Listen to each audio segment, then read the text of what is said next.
Donald Trump is an embarrassment. Sure, he is a criminal. He is corrupt. But the word that keeps coming to mind every time I see him melt down is embarrassing. He is an embarrassment on the world stage. And he did it to himself again during an Oval Office meeting with Mark CARNEY, and which CARNEY shut him down over this idiotic lie he continues to push. And of course, we saw Trump implode after it. A disaster for Trump that we are going to get into. But before we do, if I could quickly ask you to leave a like on this video, and if you have not already and you enjoy our channel, to hit that subscribe button, because it goes a long way in supporting our work. Now before we get into CARNEY shutting down Donald Trump as he does best, I want to start with where Trump began attacking Canada and Canadian cause. Canadians are refusing to go to the U.S. The numbers are down like 23% in the first 7 months of the year. What do you say to Canadians that don't want to go to the U.S. now because of your 51st state talk, because of the trade war, the tariffs? Yeah, and well, fear I understand that. Look, I understand that, and Americans don't want to buy cars that are made in Canada. You know, I mean, we have the same conflict. So there isn't. It's something that will get worked out. There's still great love between the two countries, but you know, American people want product here. They want to make it here. Detroit was emptied out and moved to Canada, moved to Mexico, moved to other places, not just Canada. And now they're all moving back, you know, they're moving back. We have, right now, I was just telling Mark, we have 17 trillion, but it's really much higher. That was as of a couple of months ago. Yeah. We have over $17 trillion being... Donald Trump does so much damage to our reputation on the world stage that it is one of the many reasons I would feel bad traveling outside of the country.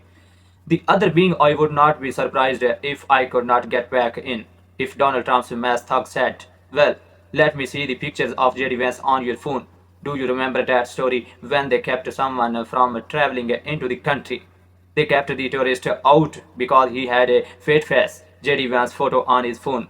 That was it. He did not do anything wrong. So I would not be surprised if, you know, Customs was like, oh, sorry man, you tell Trump is an show too much on YouTube. We are not gonna allow you back in. But it is embarrassing to be an American right now. I think they would embarrass us because we hate this current administration and are fighting back against it. But is this Trump plan too? To bump up the tourism? To like take shots at Canadians and say that their cars are terrible?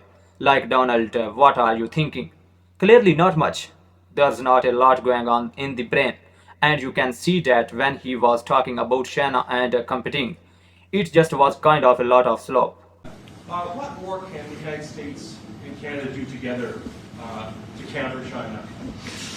Well, you have to be able to compete. They're a great competitor, and Mark and I both know that, and you have to be able to compete. We have big advantages over China for lots of different reasons, and I think we're doing very well with China. I get along very well with President Xi. I'm going to be meeting him in a few weeks, as you know. I'll be meeting him in South Korea. But we've had a very good relationship for a long time. But you have to be able to compete. To do well with China, if you can't compete, you're not going to do well with China. And Canada is very competitive. I can tell you that. Canada is a very competitive country. And I think Canada's done very well over the years with China. Yeah, we have. But we'll do better together. So what exactly did any of that mean? Can someone explain? We gotta compete and I compete and I travel so much and so many people know me and like me. Where is the competition? You are competing with our allies.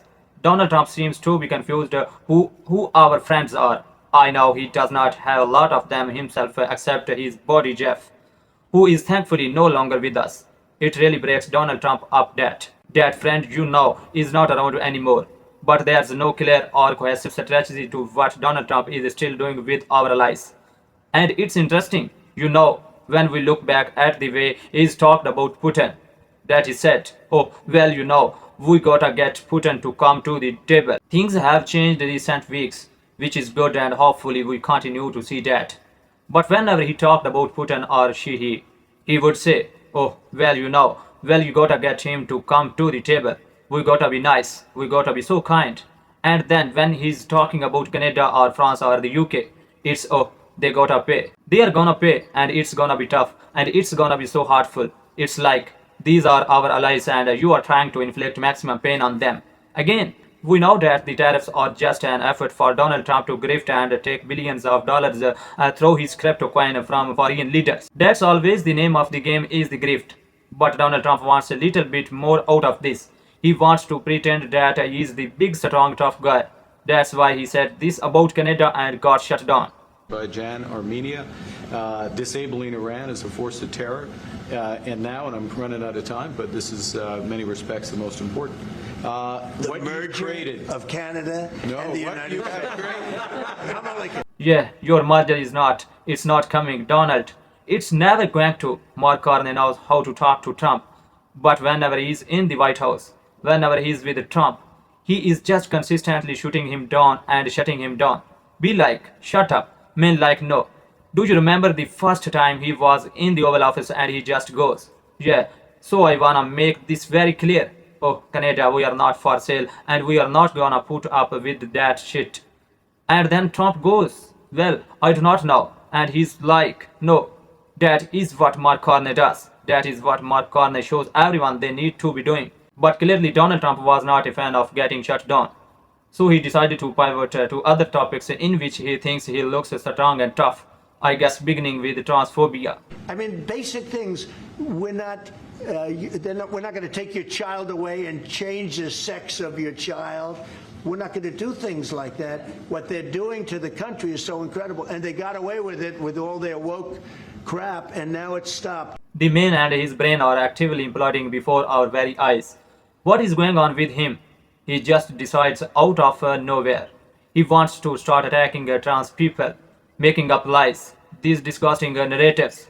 He's just such a gross old, like a demented fuck like that. That's who Donald Trump is at this point. He's got pudding leaking out of his brain. I said it so many times, I am gonna keep saying it. He's a nursing home patient in the White House, surrounded by yes men who feed him Big Macs and pudding, and say, oh, good job, Mr. Trump. You know so much. Mr. Trump, like, listen to this diatribe. Democrats wanting to meet. I never even heard their names before, and they're claiming to be leaders. The Democrats have no leader. They remind me of Somalia, okay? You know? And I met the president of Somalia. I told him about the problem he's got. I said, you have somebody from Somalia who's telling us how to run our country. She's from Somalia. He said, would you like to take her back? He said, no, I don't want her. Do you see how he's like awaiting confirmation that he's such a good boy? I meet the president of Somalia impressed. What are you talking about? This is like when Caroline Levitt shares those images of every single media outlet covering a Trump press conference or a Trump event. She's like, we got all the TVs. It's like, you are supposed to. You are president. You are supposed to meet people. You are not a special boy. Your daddy and mommy never loved you. And it's gonna come Donald. He is displaying his weakness more and more every day, and it's tracking and pulling. And if you want to talk about Trump's weaknesses, just look at his legal losses lately, which Rachel Maddow broke down right here. Told the Trump administration in no uncertain terms that they were obviously trying to defy her order, and they were not allowed to do that. And I say no uncertain terms. Now I will show you what I mean. The judge. Mr. Hamilton, let me ask you, how could bringing in federalized National Guard in California not be in direct contravention of the restraining order I issued yesterday? Trump administration lawyer, Mr. Hamilton. The restraining order issued yesterday, paragraph 1 of it, enjoined implementation of Secretary Hegseth's order to the Oregon National Guard. And this is the judge. Mr. Hamilton, you are an officer of the court. Aren't defendants simply circumventing my order, which relies on the conditions in Portland? Nothing has changed. There's nothing in my order that has changed. Trump administration lawyer. No, Your Honor. The judge. So why is this appropriate? Trump administration lawyer. Well, the reason is that the California National Guard were federalized under a different presidential memorandum. The judge, Mr. Hamilton, you are missing the point, because here it's the conditions on the ground in Oregon that were the basis for my finding that there was not a legal basis to bring federalized National Guard into Oregon. Is there any legal authority for federalizing National Guard for one purpose, that is to help California, and then to divert them to another purpose in a different state, where there's no showing that that is military help that is necessary to assist law enforcement or to protect law enforcement or the one federal building here for ICE? Trump administration lawyer. Well, The judge, is there any legal authority for what you are doing? Trump administration lawyer. Well, this section of the U.S. Code, section 12406, has not been utilized any time in history. So there are not many previous precedents from the use of this authority. But the judge, tell me, why do you think it has not been utilized? Trump administration lawyer, I can't speak to that. The judge, Mr. Hamilton, so again, if it were the case that you could federalize National Guard in one place and simply send them to a place where the president doesn't have authority to federalize the National Guard, then what would the purpose of this section of the U.S. Code be? You have to have a colorable claim that Oregon conditions require it, but you don't. We have already gone over that. So why is this appropriate? Trump administration lawyer. Well, again, no additional California guardsmen were federalized. They were instead relocated from California to the state of Oregon. And the judge. So are they federalized or are they not? Trump administration lawyer. They are federalized, but new guardsmen were not federalized. 200 already federalized California guardsmen were relocated to the state of Oregon. The judge. Let me ask you, Mr. Hamilton. You're an officer of the court. Do you believe that this is an appropriate way to deal with my order or an order that a judge issues that you disagree with? Or is the appropriate mechanism to appeal? Trump administration lawyer. Well, I'm not a policymaker, but the judge. You're a lawyer.